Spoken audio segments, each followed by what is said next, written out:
जय श्री राम। प्रिय मित्रों, हनुमत ज्योतिष केंद्र से आचार्य राजेश। आज हम जो है एक अनुभूत योगों के ऊपर चर्चा करेंगे। अनुभव सिद्ध योग, उस अनुभव सिद्ध योगों को समझते हैं जो कई बार के आजमाइश किए हुए हैं।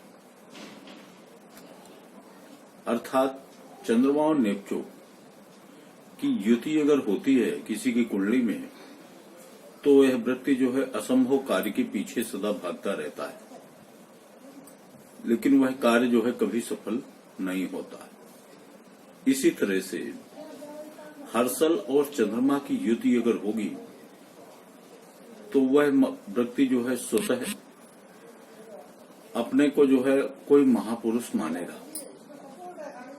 अर्थात ऐसी मनोवृत्ति होगी, मनोभावना होगी कि किसी जो है असंभव कार्य को करने के लिए उसका जन्म हुआ।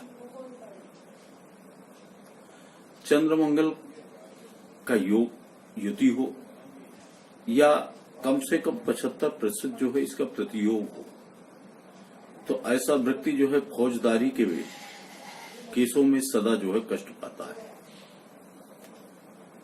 चंद्रमा से गोचर में शनि जब 5वें स्थान पर आएगा तो उस समय जो है वंशावली अर्थात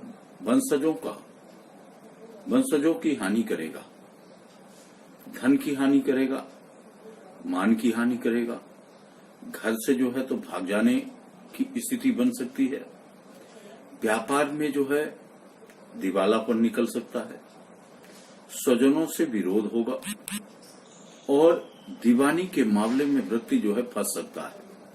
परिणाम स्वरूप जो है कारावास भी जाना पड़ता है। भूखे रहने की स्थितियां आदि आपत्तियां जो है उस व्यक्ति के जीवन में जो है प्राप्त होती है। मित्रों, गुरु की महादशा में शुक्र का अंतर, ये शुक्र की महादशा में गुरु का अंतर सदा जो है कष्टदायक होता है। राहु की दशा जब कभी भी होती है तो वो अकारण मन में जो है भय उत्पन्न करती है, शंका उत्पन्न करती है, व्यक्ति भयभीत होता है। 10वें स्थान में राहु अगर हो तो ऐसा व्यक्ति अदालत के मामलों में अगर फंसा हो तो उसका प्रतिपक्षी उस कार्य को निपटाने से पूर्व ही जो है मृत्यु को प्राप्त कर जाता है। निपटाने से पहले ही उसकी मृत्यु हो जाती है। यदि किसी स्त्री की कुंडली में 10वें स्थान में वह पुरुष की कुंडली में 10वें स्थान में मंगल हो तो ऐसे व्यक्ति को स्त्री को वैधव्य और पुरुष को 2 भार्या योग प्राप्त होता है। लग्न में जो ग्रह स्थित हों उसकी अपेक्षा सप्तम में जो ग्रह स्थित होंगे उनका प्रभाव लग्नस्थ व्यक्ति के ऊपर सर्वाधिक होगा। धन स्थान में जिसका गुरु होता है उस व्यक्ति को पूर्वार्जित स्टेट से जो है हानि उठानी पड़ती है, अर्थात पूर्वार्जित स्टेट प्राप्ति में जो है बाधा का सामना करना पड़ता है। 5वें स्थान व 9वें स्थान में यदि उच्च का गुरु हो तो वह संतान सुख से व्यक्ति को वंचित करता है, यह संतान सुख को बाधित करता है।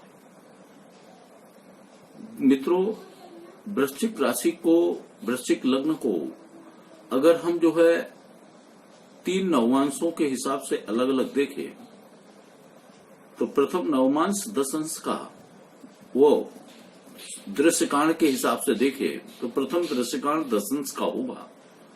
अगर प्रथम दृश्यकांड में किसी व्यक्ति का जन्म होता है तो वह व्यक्ति सत महापुरुष होता है, सर्जन होता है और साधु प्रवृत्ति का होता है। किंतु दूसरे 10 अंश के अंतर अगर जो है किसी का जन्म हो तो वह व्यक्ति जो है सर्जन होगा, खटीक होगा, कसाई होगा, पुलिस विभाग में जो है नौकरी करेगा।